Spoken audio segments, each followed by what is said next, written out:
Hey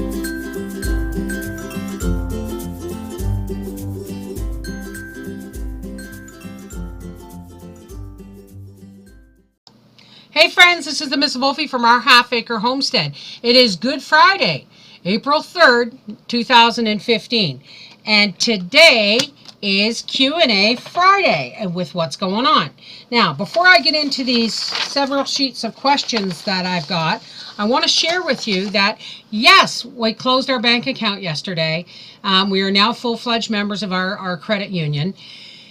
But I had to tell you, folks, if you're ever going to close a bank account, do yourself a favor. Empty it first, okay? I only had a certain amount of money left in the bank, and I had some left in my American account, which I was just going to pull the American cash out, which is like $26. I wasn't going to have it changed into Canadian because that bank charges 3 cents on the dollar. So what I did is I went into my bank online and I paid my electric bill with what was left in my account, every penny of it. It was zero. Because I had a feeling the bank was going to try and charge me a fee for closing my account. And guess what? I was right. I went into the bank and there was nothing in my account, so I just gave her my debit card and I said, I would like to withdraw my American cash. And she said, okay, change to Canadian. And I said, no, just give me the American cash. But she had to give me the change in Canadian. And then I said, and then close the account. And she said, the American account? I said, no, all of it. And she said, oh, well, you'll have to deposit $9.09. I said, for what? She said, to close the account. I said, well, you know what? I paid $23 in service charges 2 weeks ago for the month. That means there's at least 2 weeks left on those service charges. Take it out of that. And they knew after my last blow up in the bank. Now, if I had had money in my account, they would have just deducted it and then told me afterwards and would have refused to give it back. Because once it's in their hands, it's in their hands. So if you're ever going to close a bank account, make sure your service charges are up to date and that your account is empty. So in celebration, here in celebration is my bank card.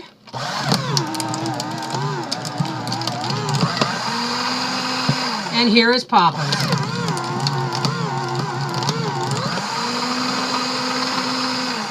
That's the end of our dealings with the National Bank of Canada. Okay, now that we got that out of the way, freedom never tasted so good, folks. I tell you, knowing that I'm saving $781 a year minimum, there were other charges that I was being charged unfairly as far as I was concerned that I don't have to deal with anymore either. Okay, on to the questions. Ohio Outdoorsman and I have an area we're going to fence in 20 by 20 and going to be tilling it up soon and adding compost. I'm planning on planting tomatoes, potatoes, corn, pumpkins, beans, strawberries, cucumbers, and a few other things. This is my first time having an actual produce garden, so I was wondering if you have any tips or advice for a first-time produce gardener or anything about specific plants. Thanks a lot. I would say pick 2 or 3. If this is your first big produce garden, pick 2 or 3 or 4 of your staple vegetables and work with those first. One of the biggest mistakes I made the first time I put in a big garden is I put in a little bit of everything, and I never had enough of any one thing to do any food preservation and canning. Plus, you may want to look up companion planting because there are some plants that do well better next to others, like basil. I mean, if you put basil in between your tomato plants and your pepper plants, it actually, they really like that area. But, you know, add some ground up toasted eggshells in where you're going to put your tomatoes, and give yourself lots of room in between your rows, because you may look like you have lots of room until they start growing and then you can't walk between your rows. Or if you have lots of room, make your rows really wide, and then you can go through the with the rototiller in between the rows, and then you just have to weed around the plants themselves. I hope that helps.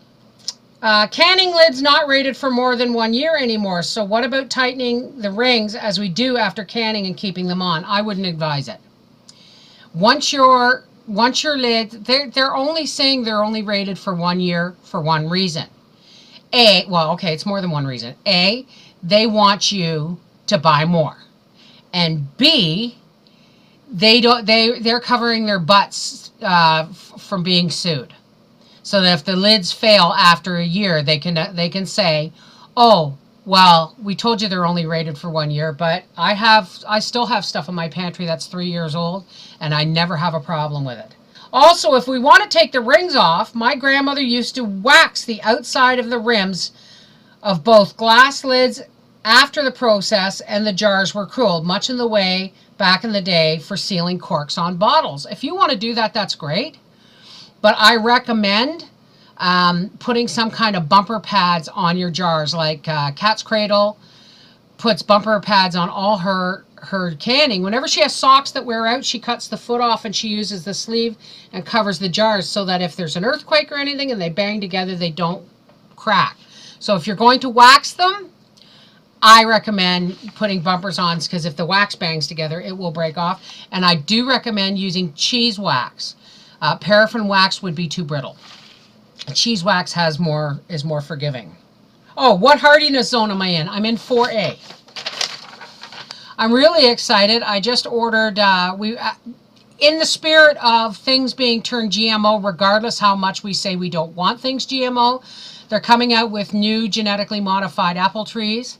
And those are going to be Golden Delicious and Granny Smith, and they're an Arctic brand. They don't brown when you cut them. Big whip-de-ding, and they don't necessarily bruise as easy.